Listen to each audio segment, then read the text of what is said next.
Unos fenómenos meteorológicos importantes que hay que conocer. Vamos a Una ola de calor en Australia. Las temperaturas en el Polo Norte son anormalmente cálidas. Y estos fenómenos excepcionales, porque estamos en un momento de fenómenos excepcionales climatológicos, no solo están ocurriendo en América, están ocurriendo en varias partes del mundo. A la pausa. Los efectos del cambio climático. Un lago y sus cataratas completas. ¿Qué está pasando? De julio, el termómetro llegó a los 90 grados por primera vez en la historia de Anchorage, la ciudad más importante de Alaska. ¿Qué está pasando con el mundo que conocemos? ¿La ciencia tiene una respuesta? Muchos científicos especulan sobre lo que está sucediendo actualmente. Partículas muy pequeñas en movimiento constante, lineal. Mientras algunos hacen esa pregunta, es por la energía que transportan a través del espacio.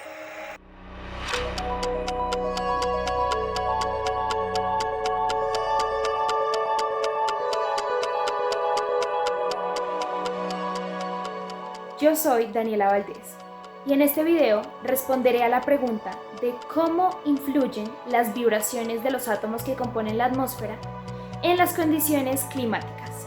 Vamos allá. Una vibración no es nada más y nada menos que una perturbación. Es un movimiento constante, repetitivo, que se genera en la materia. Nosotros vemos vibraciones constantemente a diario, algunas son perceptibles a nuestros ojos y otras no. Por ejemplo, yo acá tengo una liga para el cabello y si yo acerco un poco la cámara y hago esto con la lija, ustedes lo van a ver. Este tipo de perturbaciones son visibles. Como esta, hay muchísimas otras vibraciones que podemos ver y podemos decir que están vibrando porque observamos un movimiento. Pero hay algunas otras vibraciones que no podemos ver, como las de los átomos y las moléculas, porque se producen a una escala microscópica, es decir, muy pequeña, no la podemos ver. Y, por ejemplo, cuando tenemos o vemos que un objeto está expuesto a una temperatura alta, vemos que está expuesto a esa temperatura, pero internamente no podemos ver lo que está sucediendo con las partículas de ese objeto. Más adelante hablaremos sobre cómo se relaciona la temperatura y este comportamiento de las partículas al vibrar. ¿Y por qué se dan las vibraciones moleculares? Bueno, pues la energía potencial que se encuentra en la posición de equilibrio es mínima y como todo en la naturaleza, siempre debe haber una energía mínima.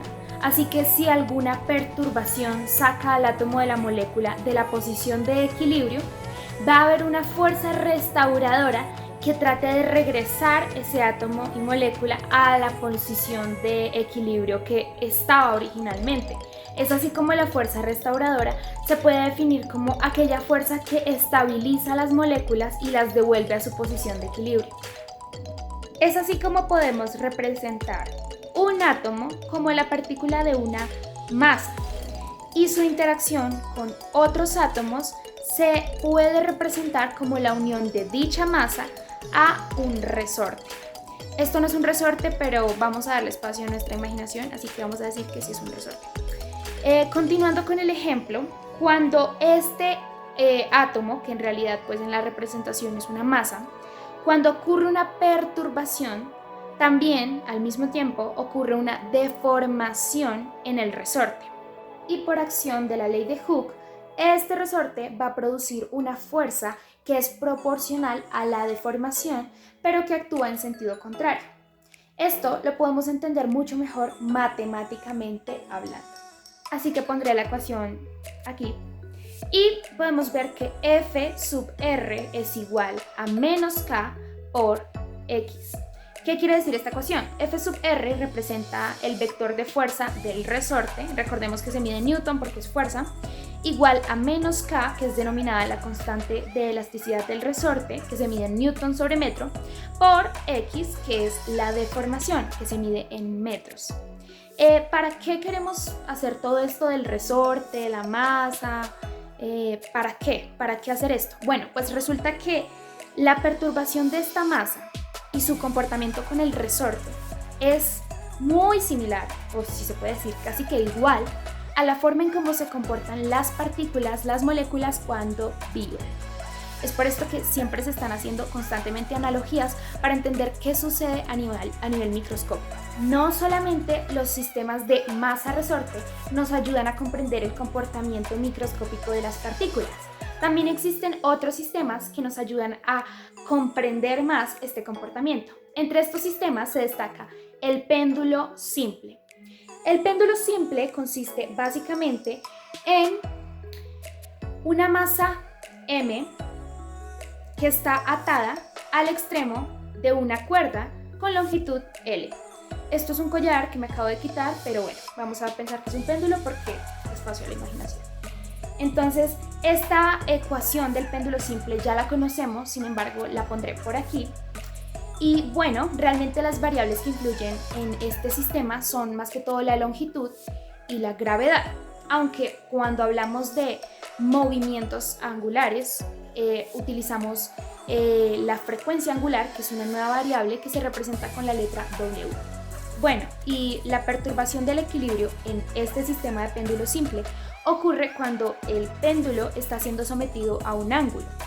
No es lo mismo que yo tenga el péndulo así, a que lo coja así, así, así, así o así. Todo esto hace que las variables cambien un poquito. En este caso, la fuerza restauradora es la componente tangencial del peso, que matemáticamente hablando se puede representar mediante la expresión F sub R es igual a menos mg por el ángulo. Recordemos las variables. F sub R, ya sabemos la fuerza del resorte, igual a menos mg, que representa el peso, ya sabemos masa por aceleración, y es negativo pues porque va hacia abajo, por el ángulo, que es lo que nos están dando en esa situación. En este caso, el desplazamiento es angular, por lo cual la fuerza restauradora es proporcional al desplazamiento. Esto convierte al sistema de péndulo simple en realidad en un movimiento armónico simple. El movimiento armónico simple es básicamente un movimiento periódico, es decir, que vamos a tener en cuenta la función del tiempo, en donde se presenta un vaivén entre las moléculas fuera de su posición de equilibrio. Ok. Hasta este punto ya hemos hablado de vibraciones moleculares, de las analogías que han hecho los científicos para comprender el comportamiento de las partículas, hemos hablado de péndulo simple, movimiento armónico simple, hemos hablado de muchas cosas que pertenecen al entorno físico. Pero, ¿qué tienen que ver todas estas cosas con lo que está sucediendo actualmente en el ambiente? ¿Cómo se pueden relacionar todos estos temas? Bueno, pues para empezar a ver esta relación, a continuación explicaré lo que es la teoría cinético-molecular o simplemente la teoría cinética, que nos propone que todas las moléculas de los átomos están en un constante movimiento, se están chocando entre sí todo el tiempo y que a través de esto producen energía y esta energía se puede manifestar en forma de calor. Ahora, ¿qué sucede? Cuando las partículas están en una constante vibración, eso implica que se están moviendo. ¿Y qué implicaciones tiene que se estén moviendo las partículas? Bueno, pues a esto se le conoce como energía cinética, que es la energía del movimiento. ¿Qué quiere decir esto? Que las partículas cuando se mueven generan energía. Y no solo esto, esta misma energía se puede expresar también en forma de calor.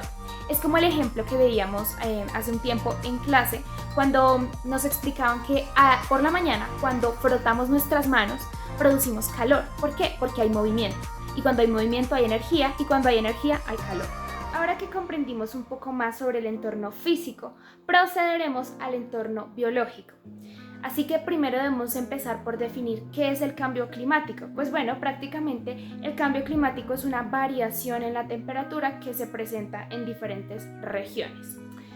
Ahora bien, ¿cuáles son los factores que inciden en el cambio climático?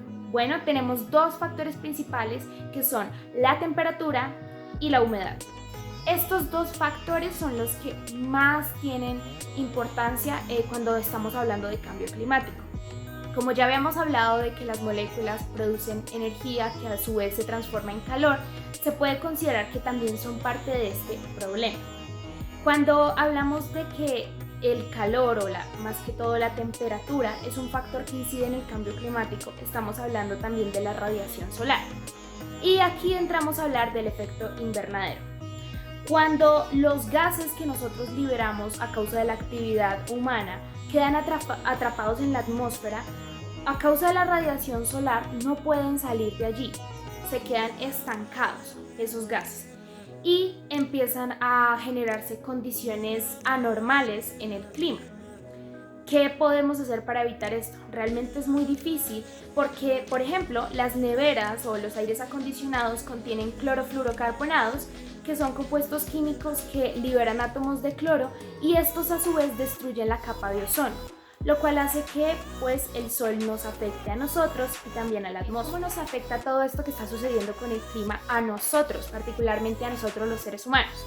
Bueno, pues tenemos por un lado el impacto socioeconómico. ¿Qué sucede?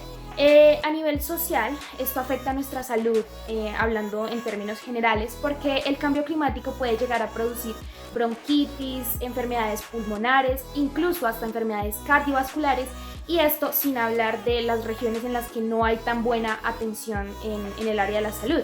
Ahora bien, con el impacto económico sucede algo que se ve mucho más afectado en las regiones que no tienen tantos recursos. Por ejemplo, en el África las personas se quedan sin agua potable, el gobierno debe generar esos salarios que puedan sostener a estas personas, pero al mismo tiempo la economía también se ve afectada. Y también en el área de los cultivos, ya que los campesinos pues no tienen las condiciones necesarias para cultivar aquellos productos que ellos quisieran. Y por tanto su economía y su situación social también se ve afectada. En cuanto a las tecnologías que se están implementando para minimizar los daños del cambio climático y el deterioro ambiental, tenemos tres principales: los paneles solares, el Power-to-X, que es prácticamente un almacenamiento de energías renovables, y las baterías para vehículos eléctricos. A modo de conclusión, se puede decir que las vibraciones entre los átomos de la atmósfera sí influyen en las condiciones climáticas debido a que están relacionadas con factores que inciden en el clima, como la temperatura. En cuanto a la relación del CTS, se puede decir que fue realmente explícita en todo el video debido a que se tocaron factores del entorno químico, físico y biológico, pero también se puede decir que la ciencia le ha proporcionado a la tecnología el conocimiento necesario para que esta misma pueda desarrollar implementos que le beneficien a la sociedad para posteriormente mitigar daños del cambio climático y demás problemáticas que estamos viviendo actualmente. Muchas gracias por tu atención.